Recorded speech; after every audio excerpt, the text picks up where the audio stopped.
Thank you, Mayor Dunbar, Dorothy, Pathway Board, Pathway team, the veterans community, and our Napa Valley community.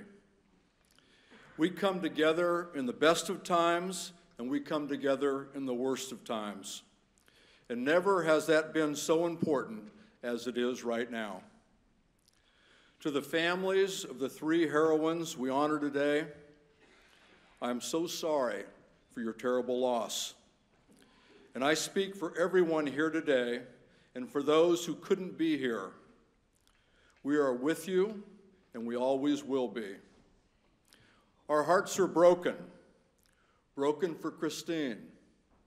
Our hearts are broken for Jennifer, and our hearts are broken for Jen, and our hearts are broken for their families. Words seem so inadequate, and they are, but please know they're sincere.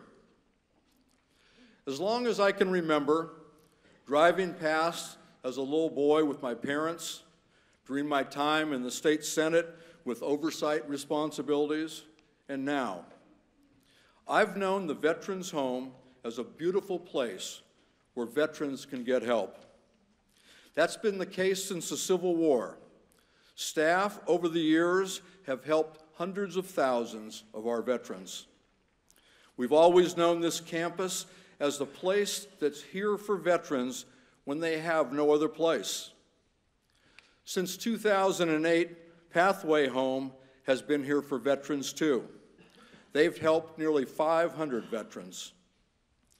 With the same goals as the Veterans Home, Pathway was founded to give post-9/11 veterans the help that they need. Pathway's success was in large part due to their incredible staff. Staff dedicated to serving our veterans, to getting them the help that they need. This evening, we're here to celebrate three wonderful women who were emblematic of that commitment to help veterans. All three tremendous individuals and incredibly successful. Their lives and their contributions are exactly what Emerson spoke to regarding success. To leave the world a bit better. To know even one life has breathed easier because you have lived.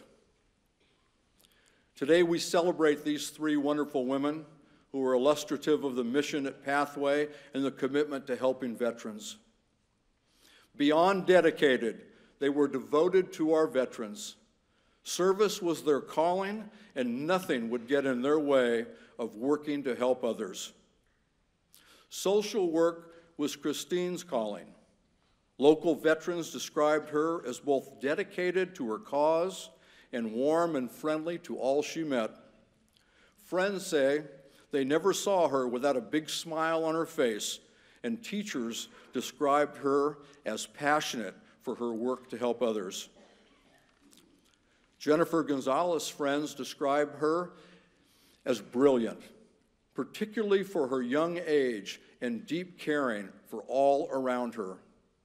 Not only was she immersed in her service to veterans as a psychologist, she served her family, caring for her grandmother. And as we know, sadly, she and TJ were expecting their first child this year. I've known Jennifer Golick for years. Her mother and my wife worked together for over 20 years. Our families are close, and I was able to watch her grow into a remarkable young woman. Her mantra of service and dedication was inspiring. I saw her become the beautiful, caring young woman so many in our community came to love. Jennifer, her husband Mark, and their daughter McKenna were a picture-perfect young family.